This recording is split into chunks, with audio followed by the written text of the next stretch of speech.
예수를 보고 곧 그 아이로 심히 경련을 일으키게 하는지라. 그가 땅에 엎드려져 구르며 거품을 흘리더라.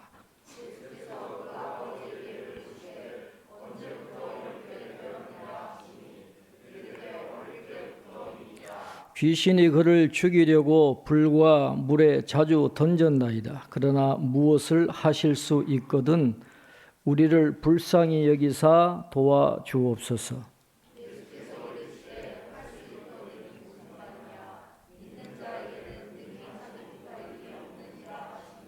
곧 그 아이의 아버지가 소리를 질러 이르되 내가 믿나이다. 나의 믿음 없는 것을 도와주소서 하더라.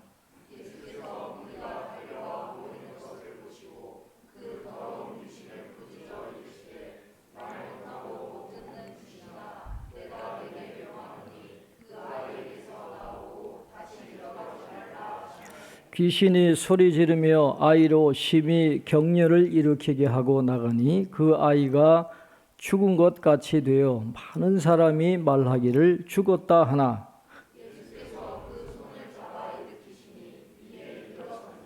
집에 들어가심에 제자들이 조용히 묻자오되 우리는 어찌하여 능히 그 귀신을 쫓아내지 못하였나이까?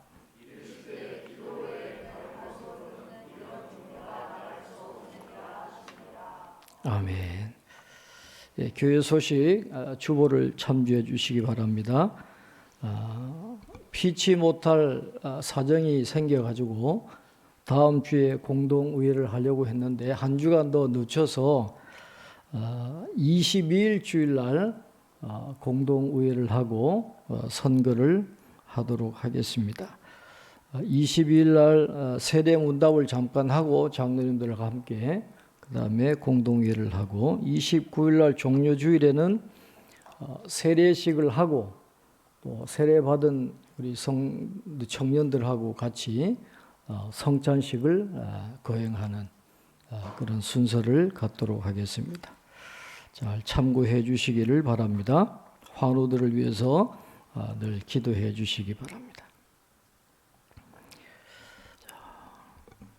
오늘 본문은 우리가 잘 아시는 대로 예수님께서 변화산상에서 변화한 모습을 제자들에게 보여주시고 난 다음에 베드로가 주여 여기가 좋사오니 초막셋을 지을까요? 너무너무 황홀한 경험을 했지만 예수님은 그것을 떠나서 산으로 내려오시게 됩니다. 내려와 보니까 남아있는 9 제자들이 무리들에 둘러싸여 있고 서기관들이 제자들과 변론하는 그 모습을 보게 된 것이죠. 말 못하고 또 못 듣게 하는 귀신 들린 이 아들, 어린 아들을 혹시 제자들이 쫓아내 줄까 기대를 하고 데리고 왔는데 제자들이 실패한 거죠. 그러니까 그 문제를 가지고 이제 서로 변론하는 그 모습을 예수님 일행이 보게 되는 것입니다. 계속해서 말씀드렸지만 마가복음의 중요한 특징 중에 하나는 제자들의 영적인 무지와 무능력을 강조하는 것입니다. 지금까지 계속해서 제자들은 영적으로 무지한 존재고 영적으로 무능력한 존재입니다. 그런 모습이 오늘도 본문에 나오고 있는 것이죠. 그러니까 예수님께서 그 귀신 들린 아들을 내게로 데려오라. 19절에 보면 그를 내게로 데려오라 말씀하세요. 주님께 가야 일이 일어나는 거예요. 내게로 데려오라. 그러니까 그 귀신 들려가지고 말도 못하고 듣지도 못하는 그 불쌍한 어린 영혼을 예수님 앞에 데리고 오니까 오늘 20절에 보시면 귀신이 예수를 보고 그랬어요. 귀신은 예수님을 너무도 잘 압니다. 사람은 몰라도 귀신은 너무도 잘 아는 거죠. 예수님이 어떤 분이신가를 알고 곧 그 아이로 심히 경련을 일으키게 하는지라 그가 땅에 엎드러져 구르며 거품을 흘리더라 그랬어요. 지금 예수님과 귀신과의 영적인 충돌이 일어나는 것입니다. 귀신은 절대로 예수님을 이길 수 없어요. 예수님이 지금 뭐라고 말씀하신 것도 아닌데 예수님을 보니까 벌써 겁에 떨면서 이 어린 아이에게 심히 경련을 일으키게 하고 막 엎드려 구르게 하고 거품을 흘리게 하는, 마치 예수님 앞에서 이 귀신이 최후의 발악을 하는 그런 장면이 오늘 본문에 나오고 있습니다. 예수님은 영적 권위가 있으시기 때문에 귀신은 째깍 알아보는 것이죠. 그러나 여기서 중요한 것은 귀신이 예수님을 알고 믿고 있지만 예수님을 신뢰하지는 않는다라는 것이죠.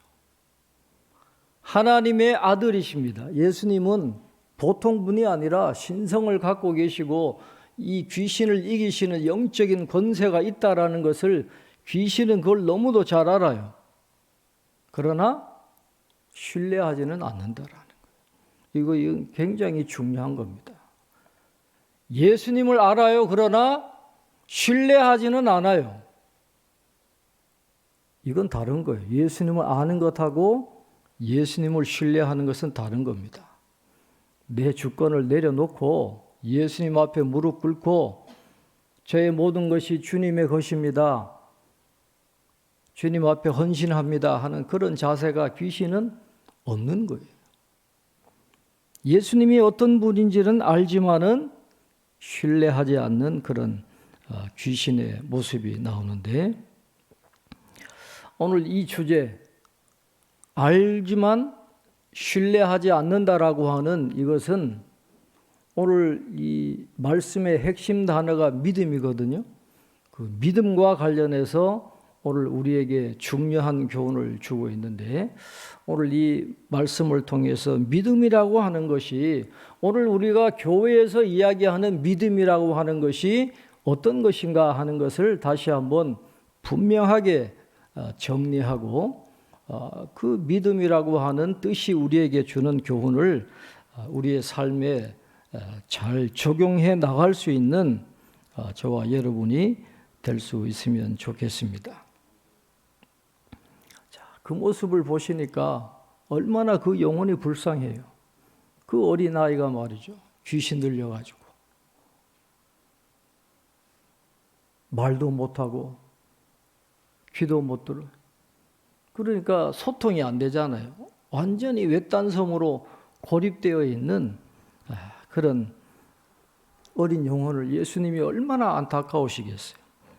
아버지에게 묻습니다. 언제부터 이렇게 되었느냐?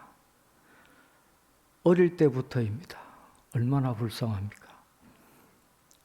귀신이 그를 죽이려고 불과 물에 자주 던졌습니다. 그러나 무엇을 하실 수 있거든 우리를 불쌍히 여기사 도와주옵소서. 귀신이 그를 죽이려고 했다 그랬어요. 여러분, 귀신은 인간에게 유익한 존재가 절대로 아닙니다. 요즘 뭐 TV에는 겉뜻하면 뭐 무당이 나오고 무속인이 나오고 아예 TV에서 방송에서 이 무속을 권장하듯이 말이죠. 그런 프로그램들이 굉장히 많은데, 여러분, 귀신은 절대로 인간에게 유익한 존재가 아니에요. 귀신은 그를 죽이려고, 우리를 파멸시키고 우리를 지배하려고 하는 그런 목적을 갖고 역사하는 것이지 절대로 우리에게 유익한 존재가 아니다라는 거예요. 우리를 지배합니다. 죽이려고 합니다. 이 불쌍한 이 아들은 어릴 때부터 귀신에게 지배당하는 그런 불쌍한 존재인데, 문제는 인간의 힘으로는 절대로 이길 수가 없다는 거예요. 인간의 힘으로는 절대로 귀신을 이길 수가 없어요. 그 아버지가 그 아들을 위해서 뭔들 안 해봤겠어요? 그러나 인간의 힘으로는 귀신을 이길 수가 없다는 것이죠. 그러니까 예수님께 간청하잖아요. 그러나 무엇을 하실 수 있거든 우리를 불쌍히 여기사 도와주옵소서. 아마 제자들의 실패한 모습을 보면서 이 아버지가 반신반의했던 것 같아요. 제자들도 못했는데 과연 이분이 하실 수 있을까?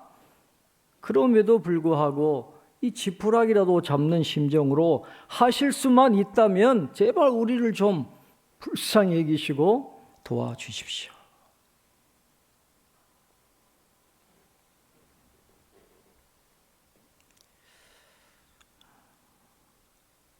이 아버지의 모습이 오늘 우리들의 모습은 아닌가요? 주님을 신뢰한다고, 주님을 의지한다고, 주님이 함께 하신다고 믿음의 고백은 하지만 육신의 연약함과 이 세상의 도전 앞에서 끊임없이 흔들리는 그런 우리의 모습이 이 아버지의 모습을 통해서 우리가 보게 되는 것이죠. 그러니까 예수님이 이렇게 말씀하세요. 하실 수 있거든 좀 도와주세요. 그러니까 예수님이 뭐라고 말씀하십니까? 23절에 예수께서 이르시되 할 수 있거든이 무슨 말이냐? 믿는 자에게는 능히 하지 못할 일이 없느니라. 믿는 자에게는 능히 하지 못할 일이 없느니라. 그러니까 아이 아버지가 소리를 질렀다 그랬어요. 내가 믿나이다. 나의 믿음 없는 것을 도와주소서. 예수님은 우리들에게 어떤 완벽한 신앙을 요구하시는 게 아니고 우리의 부족함을 인정을 하고 주님의 긍휼을 구하는 그 신뢰하는 마음, 의존하는 마음을 요구하십니다. 우리가 뭐 완벽한 신앙이 있어서 주님이 도와주시는 게 아니에요. 주님 내가 부족합니다. 주님이 필요합니다. 그런 고백으로 나아갈 때에 그 의존하는 마음, 주님을 신뢰하는 마음, 간절한 마음을 보시고 우리를 도와주시고 치료를 해 주시는 것입니다.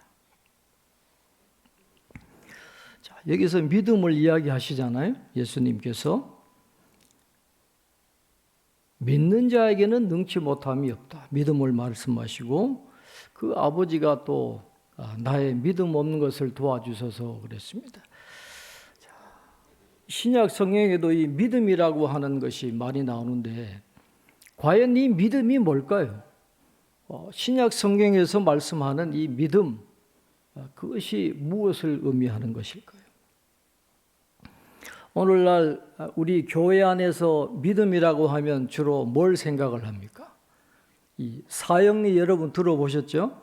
이 사형리 같은 그런 교리를 아주 압축시켜 가지고 몇 가지 명제를 만들어 놓은 그런 것들을 지적으로 받아들이는 것, 그걸 믿음이라고 생각하잖아요. 그리고 마음에 결단하는 것을 가지고 우리가 믿음이다 그렇게 생각하고 있지만은 신약 성경에서 이야기하는 믿음이라고 하는 것은 그런 지적인 인정, 마음속의 결단, 그것만 의미하는 게 아닙니다. 더 깊은, 더 포괄적인 그런 의미를 갖고 있는 것입니다. 신약 성경에서 믿음이라고 하는 단어는 이 피스티스라는 단어가 사용이 되고 있어요. 피스티스. 굳이 우리말로 번역을 하면 신뢰라는 말입니다. 단순히 믿음이라고 하기보다도 신뢰라고 번역하는 게 더 좋아요. 신약 성경에서 믿음은 이 피스티스라고 하는 단어를 사용을 하고 있는데 이 용어는 고대 그리스 로마 세계에서 보면 단순히 어떤 믿는다라는 심리적인 상태만을 의미하는 것이 아니라 언제나 이 피스티스라고 하는 단어는 관계 안에서의 신뢰를 전제하고 있다라는 것을 우리가 기억을 해야 됩니다. 관계 안에서의 신뢰를 전제하고 있다는 겁니다.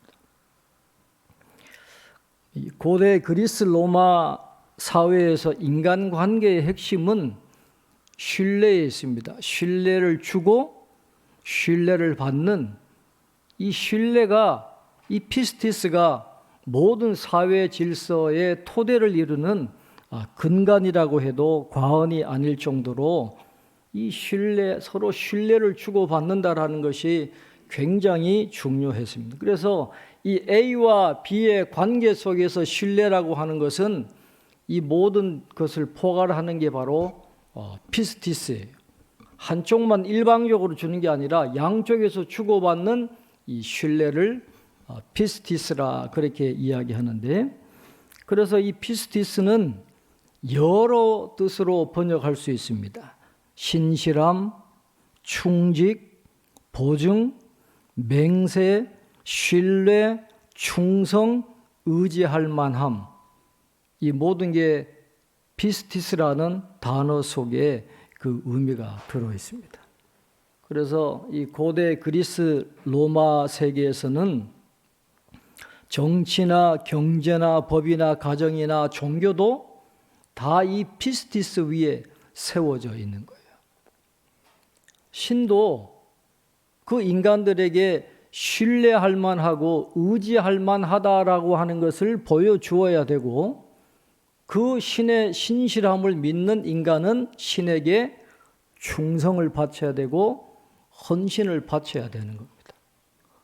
그것뿐만 아니라 제국과 속주와의 관계도 그렇고, 주인과 노예의 관계도 그렇고, 부부와 친족 간의 관계도 그렇고, 다 그런 거예요.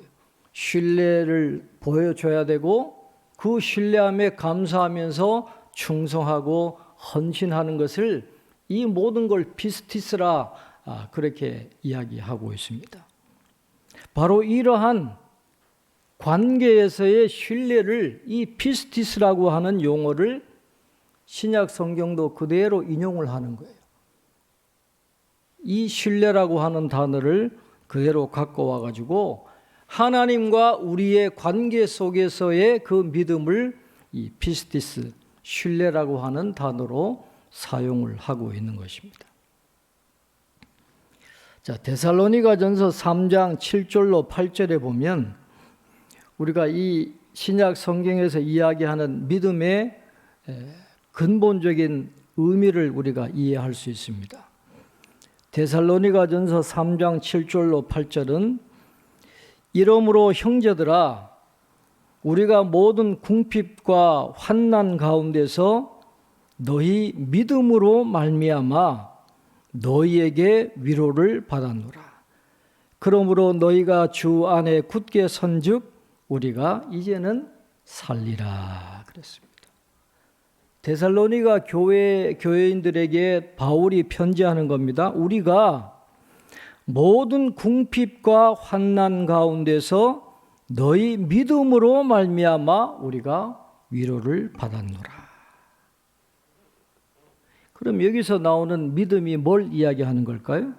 너희 믿음으로 말미암아 우리가 위로를 받았다 그랬는데, 여기에서 나오는 믿음이라고 하는 것은 환난 속에서도 흔들리지 않는 충성을 이야기하는 것입니다.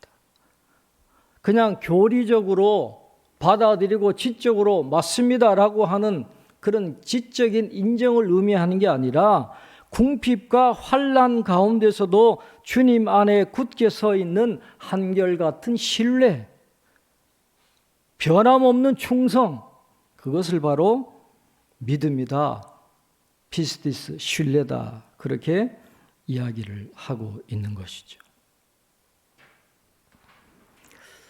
데살로니가전서 3장 10절에 보면 또 이렇게 말씀을 합니다.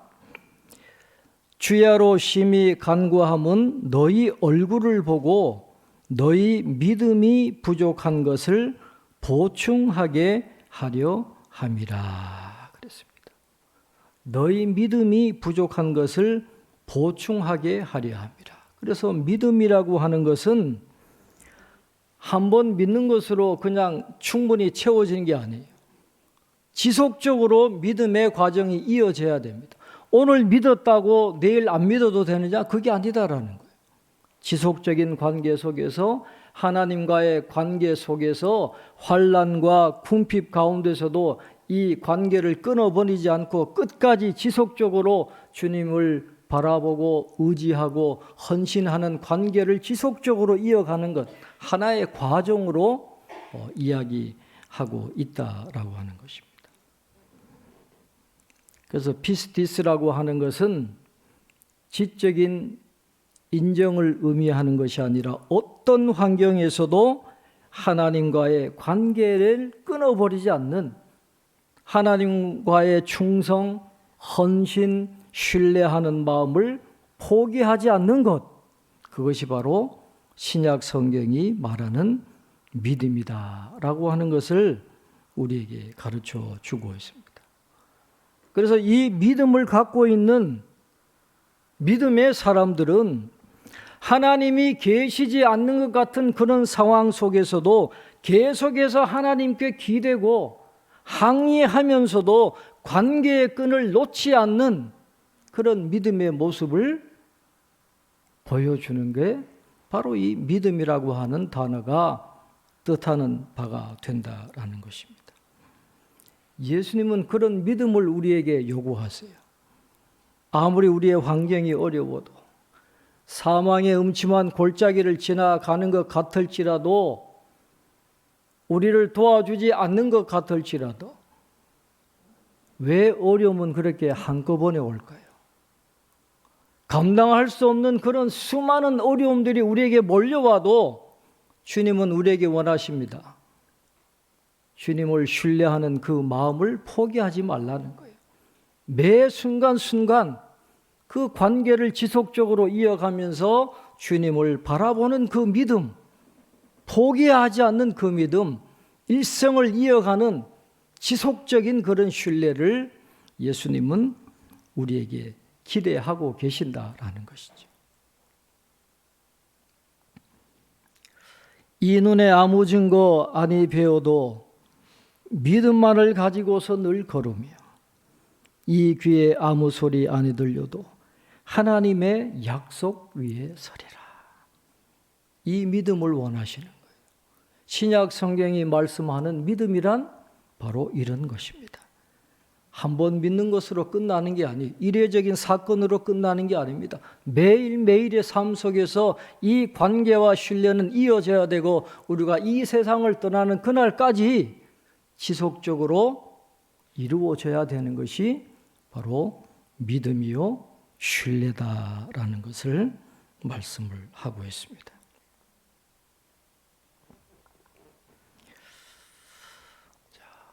믿는 자에게는 능히 하지 못할 일이 없느니라. 내가 믿습니다. 나를 도와주세요.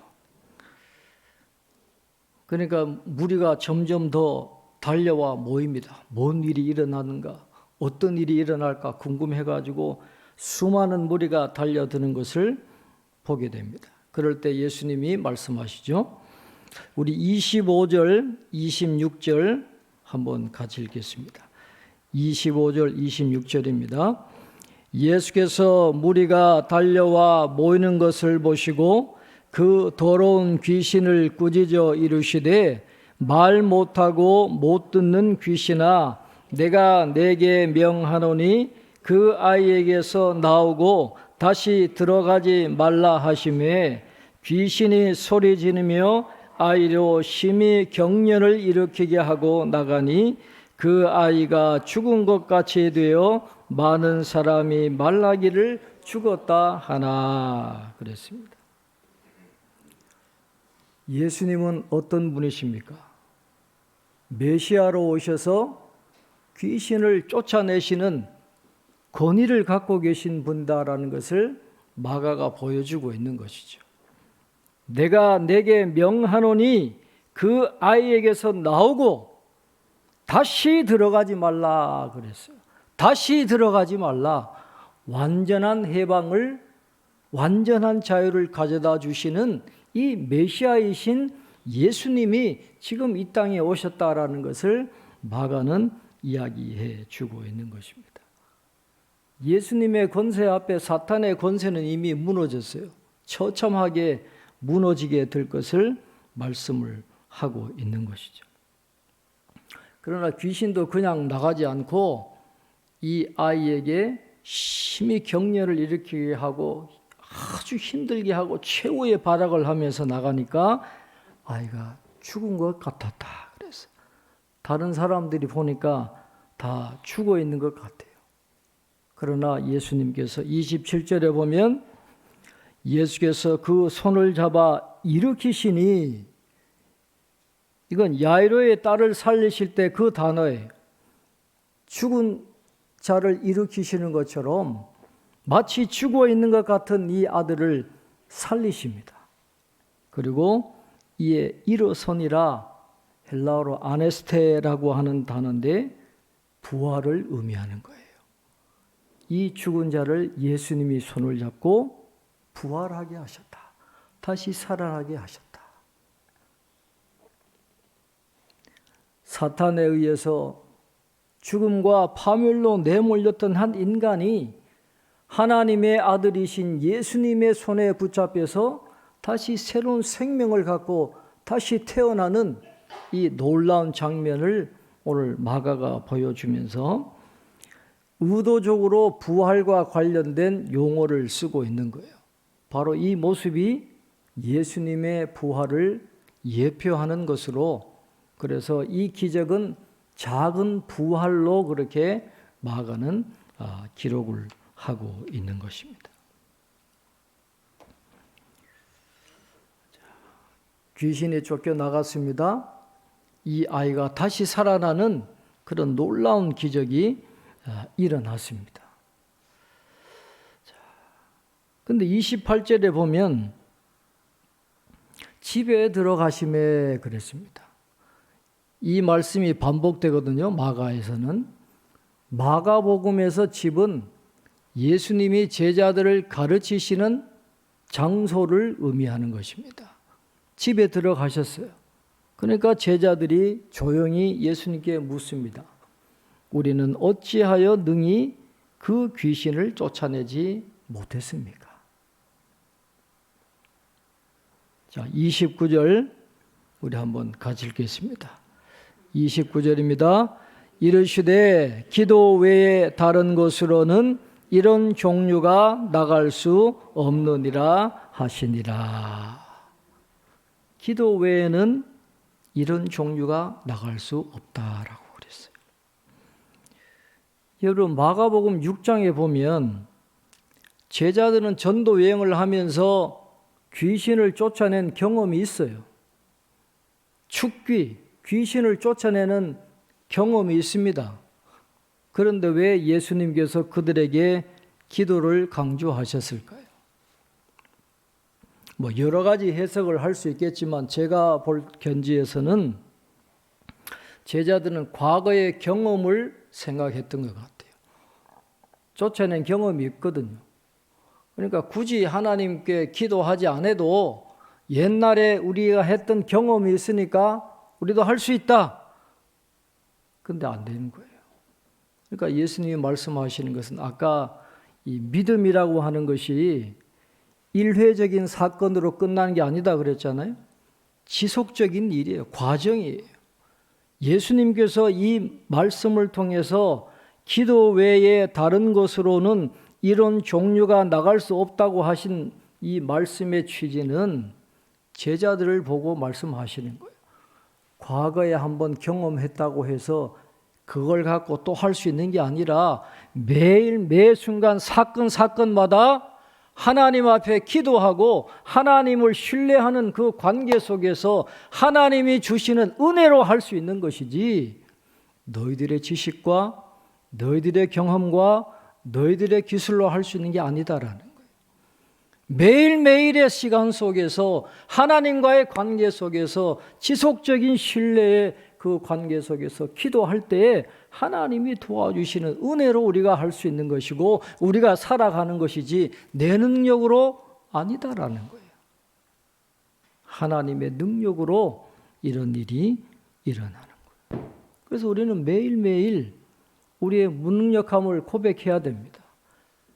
우리의 무능력함을 고백하면서 하나님 도와주세요. 내가 믿나이다. 나를 도와주세요. 불쌍히 여겨주세요. 그렇게 기도하면서 매일매일 하나님 앞에 나갈 때에 놀라운 부활의 역사가 이 어린 나에게 일어났듯이 우리의 심령 속에, 우리의 삶 속에 일어나게 된다라는 것입니다. 주님이 오늘 저와 여러분에게 놀라운 약속을 주십니다. 믿는 자들에게는 능히 하지 못할 일이 없느니라. 더 중요한 건 예수님이 그를 내게 데려오라 그랬어요. 능력 자체가 중요한 게 아니라 그 능력을 주시는 주님 앞에 가고 그 주님과의 관계를 지속적으로, 그 신뢰를 지속적으로 형성해 나가는 이 피스티스, 이것이 우리에게 끝까지 이루어질 때 주님은 오늘 저와 여러분에게 우리가 생각하지 못하고 기대하지 못했던 그런 놀라운 은혜를 베풀어 주실 줄로 믿습니다. 그런 간증이 우리에게 있기를 바랍니다. 우리 545장